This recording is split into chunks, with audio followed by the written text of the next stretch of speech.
all horses always need salt. Always need salt, because normal or natural, let's put it this way, forages and even natural grains are deficient in sodium chloride. So horses always need access to a salt block, whether that's, a white salt block, Himalayan block, top dressed on something, whatever you want to do, they always do need salt.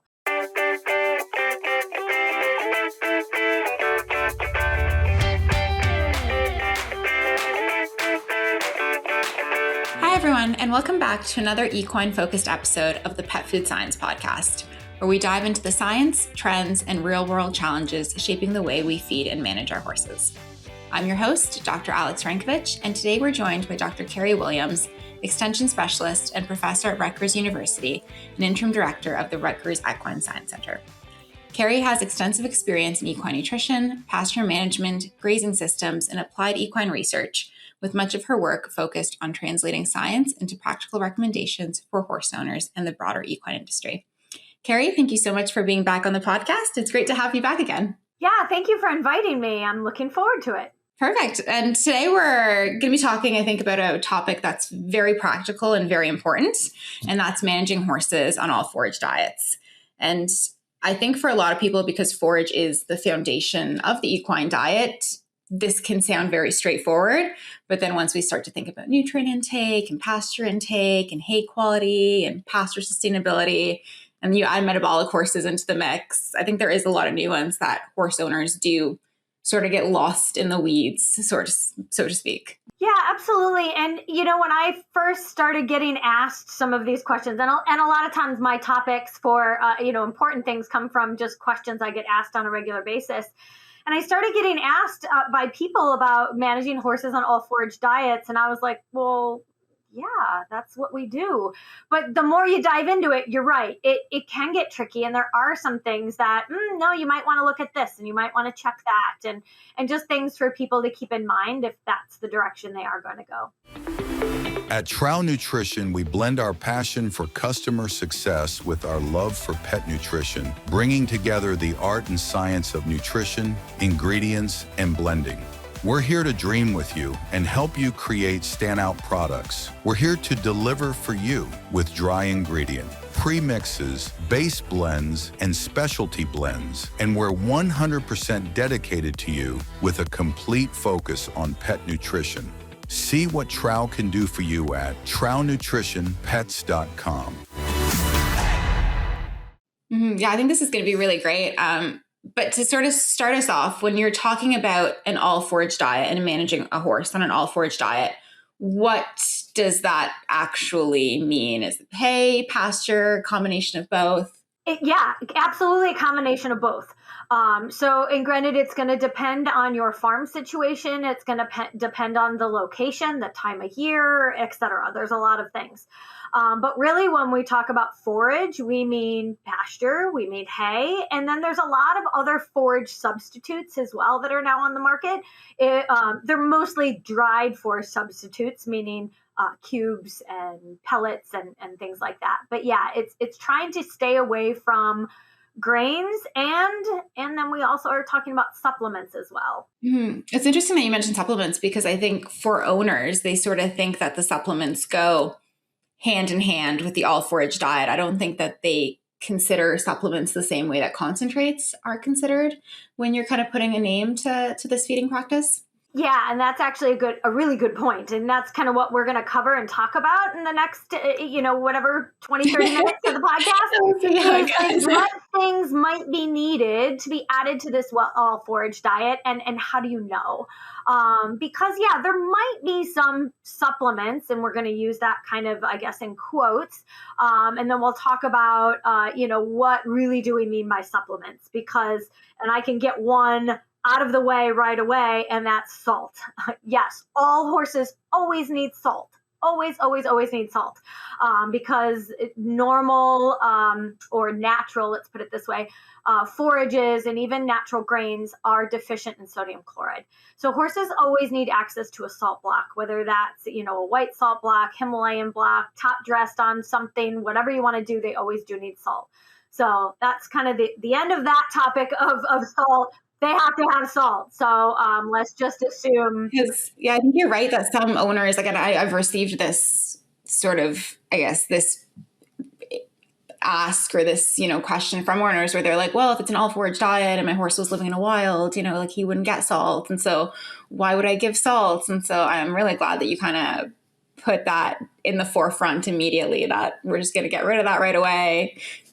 Give the salt. So yeah, and horses in the wild, horses do have a salt taste, and they will seek it out. They will look for various rocks or different soil types that have a little more of that sodium in it. So they will seek it out in the wild. But you have to keep in mind, in the wild, they're just not on pasture. They have a lot of variation in what they can eat. So they will seek it out on their own. No, I'm glad that you mentioned that right away, because I do think you're right that salt gets a little confused when we're talking about quote unquote supplements. To bring us back to the start, when you have a horse owner or someone approaching you about feeding an all forage diet, are there horses that generally tend to do better on all forage diets, or certain horses that maybe you're more cautious of when you're trying to feed them this way and meet all their needs? I think the easiest horses to have on an all forage diet are those at maintenance. And what we mean by maintenance is not lactating, not pregnant, not growing, not exercising. They're just basically your pasture pet. And the reason for that is because they can have low energy in their diet. And also they don't need as many, as much protein, vitamins, minerals, etc. So it is a little bit easier to maintain them on that without anything added. As you start getting into some of these production scenarios, and I'm going to lump production as not just producing a foal, but also producing exercise. So anytime we talk about production, it's a level above and beyond maintenance. Depending on the horse and the level of exercise, you can go up that exercise scale and still probably maintain them on an all forage diet without needing to worry too much about being or not giving them enough energy to sustain that, or to possibly create some weight loss situations. So again, some of these easier keepers, they might be able to even get up to about moderate intensity before we need to start worrying about adding in something that is a little more high calorie, whether it's a fat supplement or something with some starch in it, like a grain, so that it gives them a little bit more energy. Once you get up to the heavy or the intensely exercising horses, they're absolutely going to need more energy.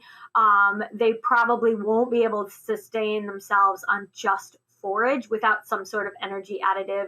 And that's usually when I start looking at fat supplements. Rice bran is a good one because it is high fat, but it's also high fiber. So it still kind of crosses that line between not really a forage, but it is really a high fiber fat substitute.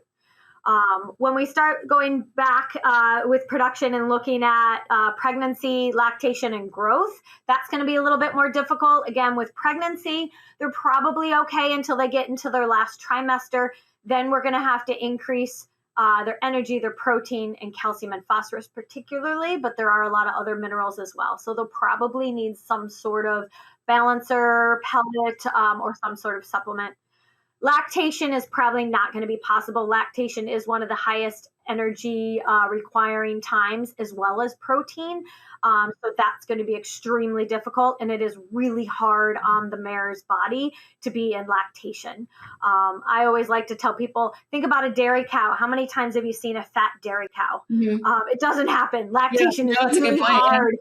It's really hard on the body. You always see they're all bony. Their hip bones are sticking out. And that's a heavily producing dairy cow. It's kind of the same. They don't produce as much in horses, but it is really hard on their bodies and on their systems.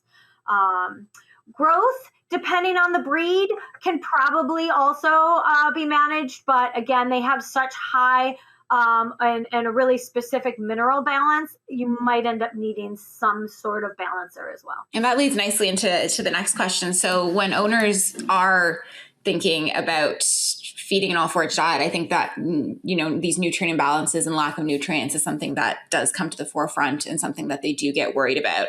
So you've already brought up some different micro and macro nutrients when you were discussing, your answer to the last question. So what are the most common nutritional gaps or ones that you really try to focus in on when you're thinking about feeding a horse on an all forage diet? Yeah, so let's go back. Let's make it easy and just go back to that maintenance horse. That we don't have to worry about the energy and the lactation with the protein and all of that. But really what I see the most with some forages are going to be some of those more micronutrients like calcium and, copper and zinc seem to be one of the main ones, especially here in the Northeast. You know, I'm in New Jersey, but I'm kind of generalizing for kind of the mid-Atlantic and Northeast U.S. A lot of our pastures and a lot of the hay grown here is deficient in copper and zinc. How would you know that? You know that by getting a hay analysis, and that's the problem, or any sort of forage analysis, whether it be for your pasture or for your hay. A lot of people don't want to spend the money doing that, so they're just going to throw in a balancer pellet or a supplement. The thing is, you can spend a lot of money, you know, and I'm not gonna generalize price because everywhere is a little bit different, but you can spend a lot of money on supplements, a lot of money on just a balancer pellet. To me, just getting that forage analysis, and you probably can do it, you know, depending on how often you get your hay, or, you know, maybe once during the growing season if it's pasture, just to get a sense of where the mineral balance is in that hay. If you don't need it, then you're going to save yourself a lot of money. Depending on where you get your forage analyzed, it can be, you know, $30 to $50. I've seen some up to $100 depending on the packages. But if you're going to save a whole, you know, growing season worth of providing a balancer pellet, it's probably worth getting a forage analysis just to see where your levels of your hay are in terms of some of the minerals.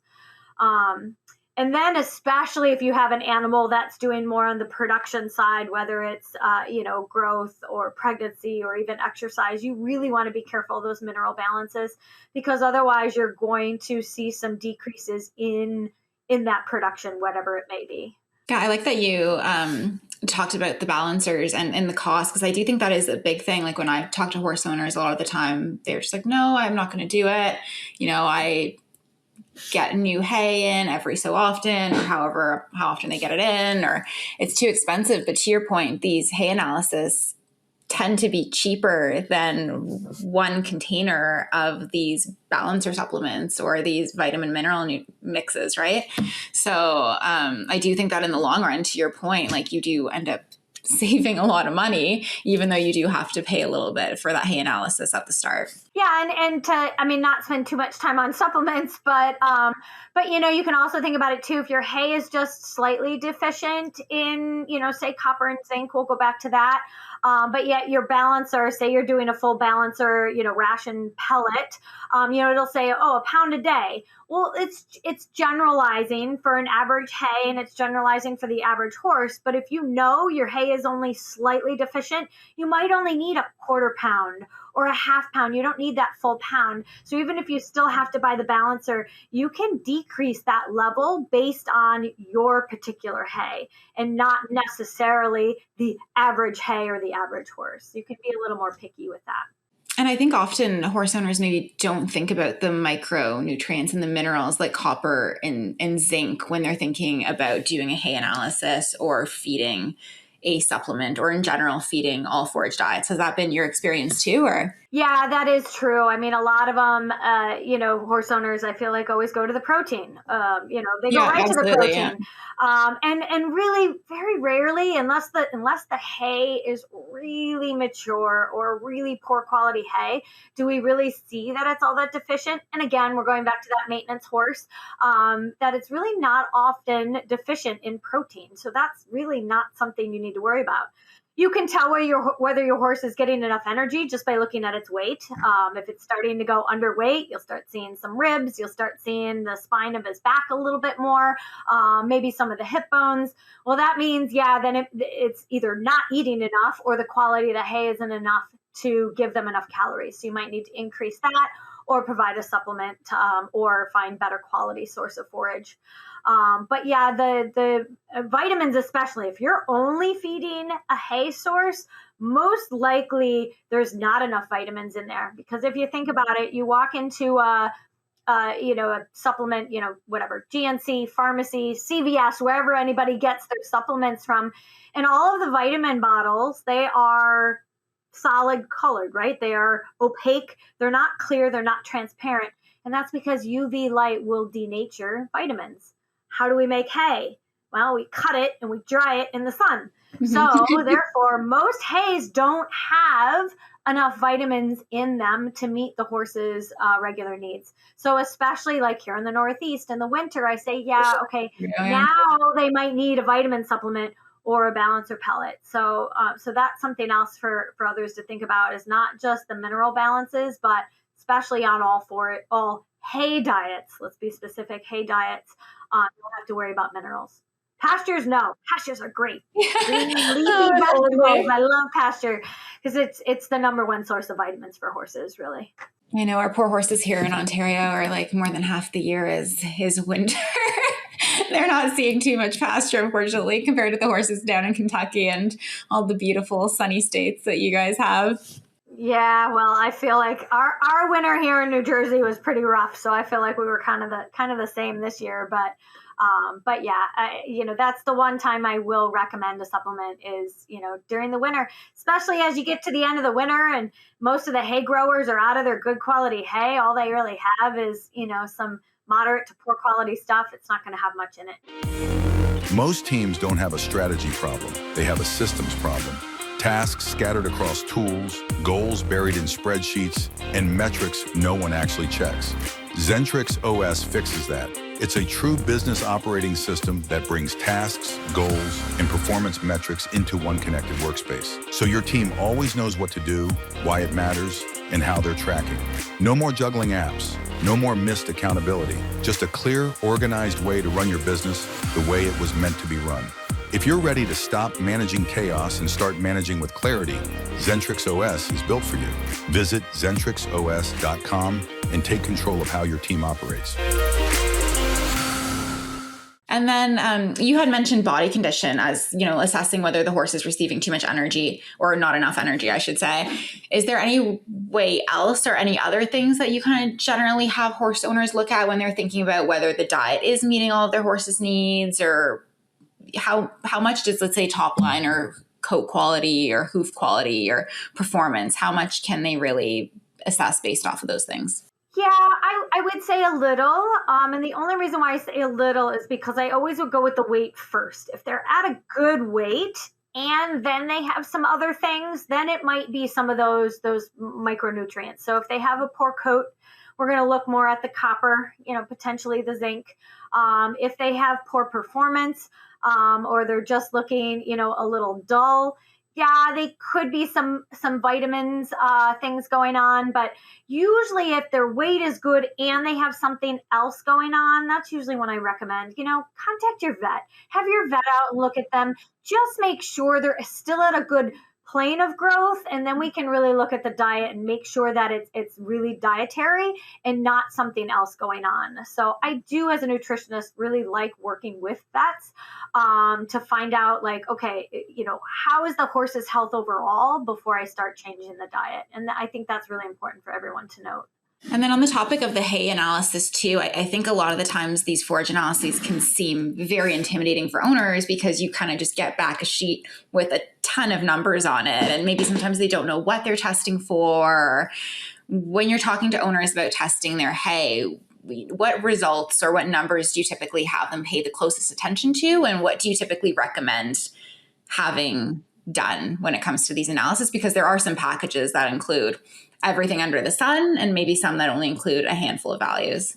Yeah, absolutely. So if I'm working with an owner and they want me to run, their dietary numbers, they want me to make sure that everything is in balance, I'll have them get a full package. And usually the full packages with the company we use anyway is, around $100.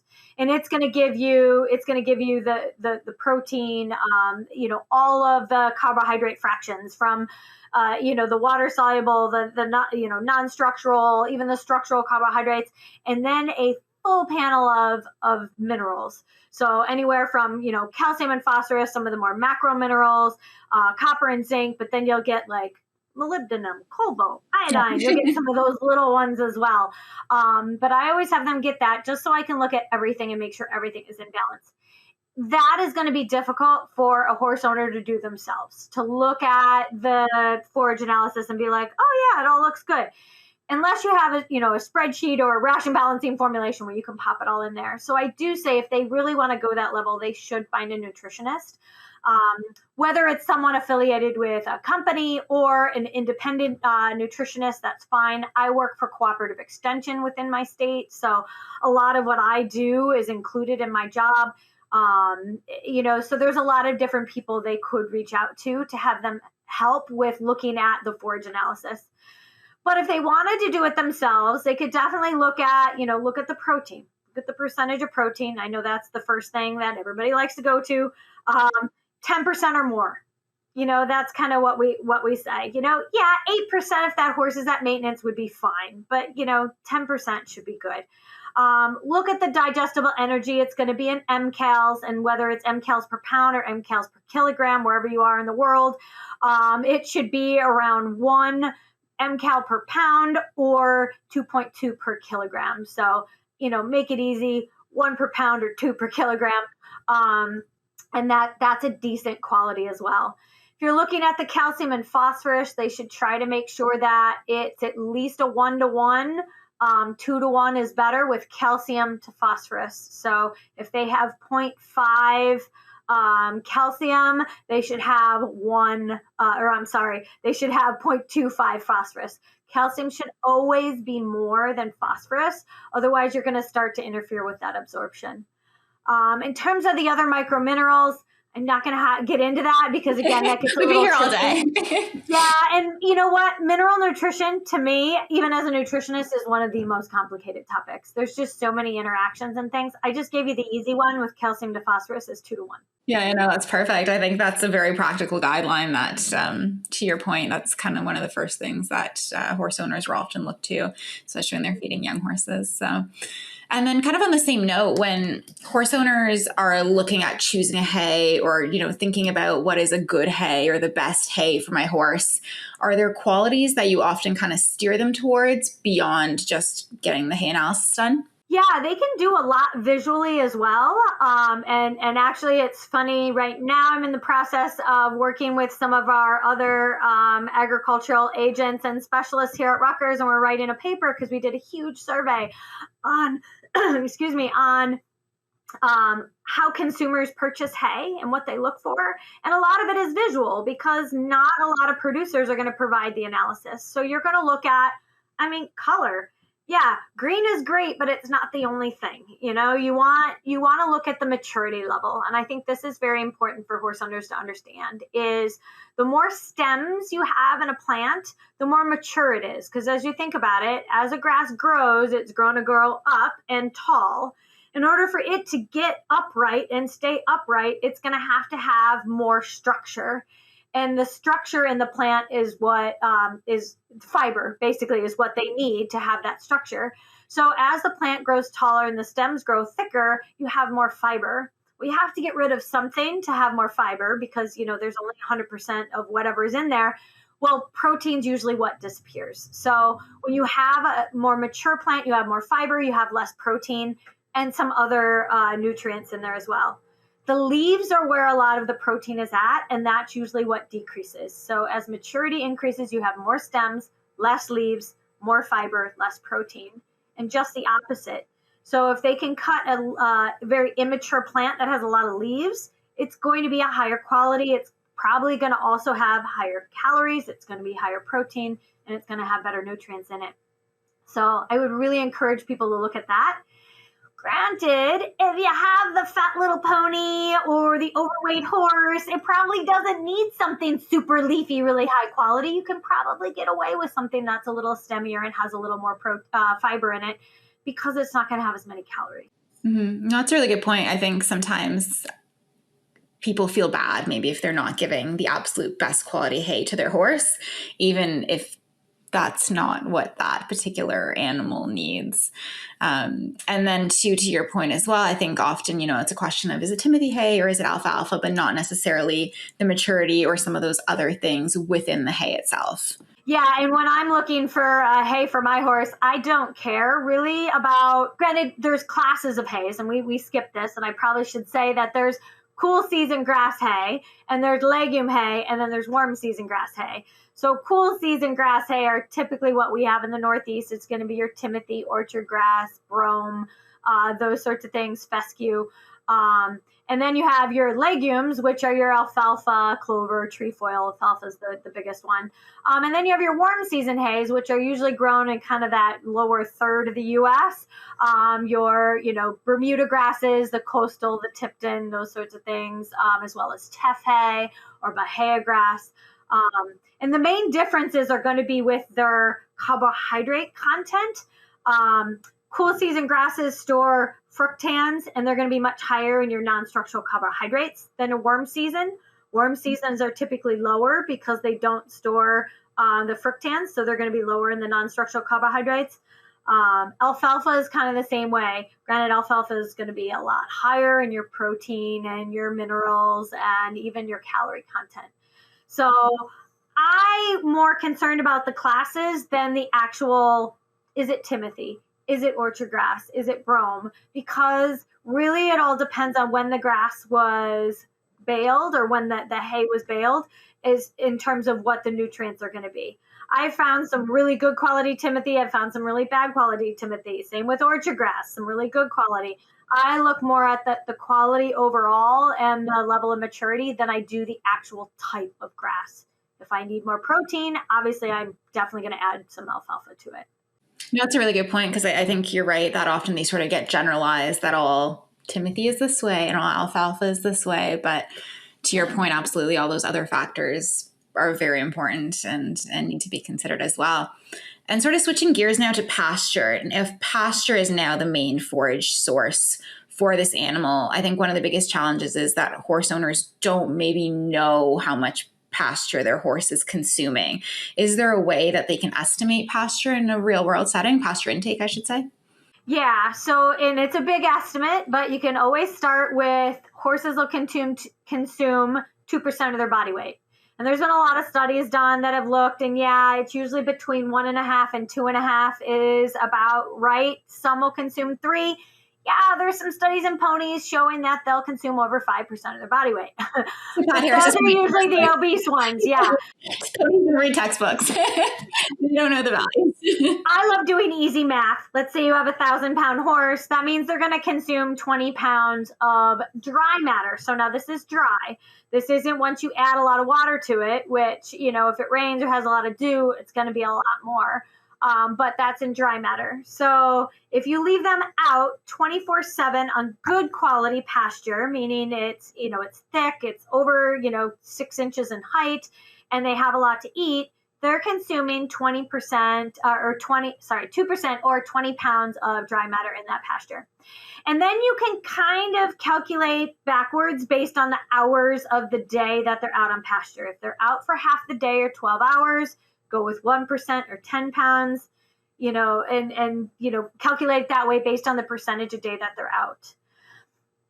However, and this is where I need to do this clause, there's been a lot of research by colleagues of mine at North Carolina State that has shown that if horses are on a restricted grazing protocol, so say you want your horse to lose weight, you're only going to put them out for 4 hours, you're going to let them eat a little bit, then you're going to bring them inside and restrict their hay as well.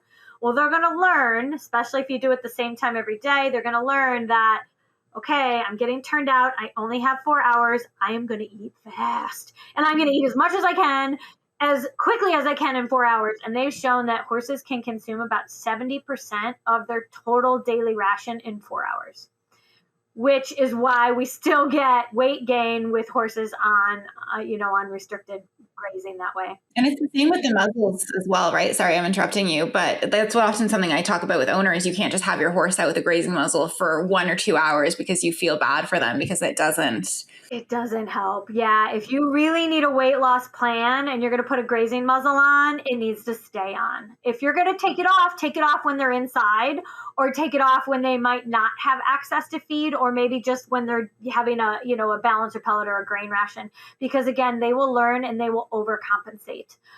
Absolutely. And there's been a lot of studies done this way. Grazing muzzles are great. If you do want to maintain your horse on pasture and they don't need that much, put a grazing muzzle on. Tough love. They can deal with it. They might look miserable for 2 days, but they figure it out. They really will. And there's so many different grazing muzzles now, from the ones that, reduce by 30%, even some that are like an 80% reduction in intake. So there's really kind of, figure out which is best for your horse and your situation. And then when it comes to pasture quality, or even like the warm versus cool season, can that meet a horse's entire requirements if they're just out on pasture 24/7? Absolutely. If they, again, going back to the good grass or good quality pasture, you want to make sure it's not overgrazed. So nothing under 3 inches. Under 3 inches is really overgrazed. And I've seen a lot of pastures that are only about an inch tall. Make sure that it's at least 70% vegetative cover. So that means not a lot of bare spots in the field, mostly pasture. And we want to see that grass over 6 inches in height. If you have all of those things and they have plenty of area to graze, you can absolutely maintain them 100% of their diet on pasture. Again, the one thing I would be worried about is some of those micro minerals, which is why I would decide to get a forage test at least, once during the grazing season, just to make sure that the grass you have is of good quality. Make sure it's fertilized routinely. That way the soil has the nutrients in it for the grass to grow. And then you're also providing the proper nutrients for your horse. Mm-hmm. On that same note, if owners do want to make sure that their pastures are healthy enough to support and sustain grazing, what do they need to do? I know you mentioned fertilization. Kind of what are the tips? Yeah. So, come spring, always make sure they're fertilized. But before you do that, I know I'm just throwing out fertilizing really generally. Same with getting a forage test. You can get a soil test. And here's a big shout out to all of my colleagues at Cooperative Extension. There's so many cooperative extensions out there. Every state has a cooperative extension office. They're usually in either a county or a region. You can reach out to them. These faculty there usually have really good education in how to get anything to grow. Really, it doesn't have to just be grass. If you get a soil test, it'll actually tell you what you need to fertilize with, or if it's adequate. You might be adequate, you might not need anything. But, just getting the right stuff in the soil for the grass to grow healthy is a good recommendation. But if you really have no idea where to start, reach out to your cooperative extension office. It could be at the state level or at the county level, and just Google, my county and state cooperative extension, and your person should pop up. And it's free. A lot of farms don't realize this. The service is free. Yeah. That's even better. What else is free? It's free. You might have to pay for the soil test, but cooperative extension is the way to go. Yeah, but to your point, that soil test could be cheaper than a fertilizer. So long term. Absolutely. Even in New Jersey, where everything's expensive, our soil tests, I think, are less than $20. You would not get your fields fertilized for that price, and you might not need it. So it's good to double check first. Yeah, that's a really good point. And I know you've done some work looking at pasture productivity and grazing systems. So for the average horse owner or small farm owner, I should say, what are some realistic pasture management strategies that really can make a big difference? Number 1, mowing. Mow your pastures. Even if you don't have a lot of pasture, like, well, I don't have that much to mow, you're still mowing down the weeds to control the weeds. Once weeds go to seed, you're throwing millions and millions of little seedlings out there to proliferate the weeds. So really just to mow them and keep them regularly mowed, about, this 4 to 6 inch height is really ideal. You're going to control the weeds and you're going to have healthier grasses. It was really funny. Just a quick story. Before we end, my farm mowed a track around one of their fields. It was a fallow field, but they're like, oh, we're just going to mow this little track so that, you guys can, ride on it. Well, the track that they mowed was bright green and had beautiful grass, where the inside of the track all went to seed and went brown and had weeds. And I'm like, right there, that's what you should look for. Yeah, because just by mowing is going to keep the grass a lot healthier, and it's going to keep it vegetative, meaning continue to grow and healthy. Yeah, I think a lot of people don't think about mowing because they're like, oh, well, the horse is grazing it down. Why would I mow? But that's a great example of exactly why you should mow. Yeah, and most people look at their fields and they're like, oh, there's this beautiful patch of really tall grass over there. Why aren't they eating it? Well, because one, it's more mature and has more fiber in it. And two, they probably used it as their latrine area where they go to the bathroom. And, they're not going to want to eat there. So just keeping it all mowed keeps it more of a uniform height and encourages them to graze more routinely or evenly. Mm-hmm. And then for owners that maybe don't have a lot of acreage or limited acreage or ability to create a rotational system, are there changes that you typically recommend for them when it comes to improving pasture management? Is mowing itself just enough? It depends on their stocking density. If you have 5 acres and are trying to maintain 10 horses on 5 acres, that's going to be tough. Unless you have a dry lot where you keep them in and feed a lot of hay, you're probably not going to have much grass. But I've seen, and, we even have a system here at Rutgers where we only have 2 acres, and we can maintain 2 to 3 horses on that 2-acre rotational system really well. Granted, we still need to have a dry lot, and you probably do need to feed some hay routinely when there isn't any grass. But you can maintain decent grass there if you don't overstock your fields. So I think really just looking at the number of horses you have, along with kind of what your existing facilities look like, you can make it work. But yeah, mow, provide, supplemental forage when needed, whether it needs to be in the form of hay or, or even cubes, pellets, something else is the way to go as well. And I know we didn't really have time to cover forage substitutes, but for those that need a little bit extra or can't get good hay, I always recommend looking at, the hay cube route, because there's a lot of different sources out there that have some really good quality hay cubes. Yeah, absolutely. It's a great option when needed. So no, I love that advice because I do think a lot of people think when they have limited acreage that it's sort of, they don't have an option or that, they just sort of have to deal with having poor pastures. So I think that advice was very practical and hopefully it makes a difference to those that are listening. It's time for our famous 3. Every person on your team is wired differently. Some thrive with structure. Others drive results through autonomy. Some process information fast and move on. Others need depth before they decide. And when the wrong person is in the wrong seat, not because of skill, but because of how someone is built, performance suffers and no one knows why. Zentrix Insights maps exactly that. Behavioral patterns, cognitive style, and natural work preferences are all visible in 15 minutes. So you stop guessing who should own what and start putting the right people in the right seats. Because the best teams are not just talented, they are well placed. Visit ZentrixInsights.com. And so before we wrap it up, if there is a horse owner that's listening and wants to move towards an all forage diet for their horse or more forage focused, what is the first thing that you recommend they do? What is your biggest take home message?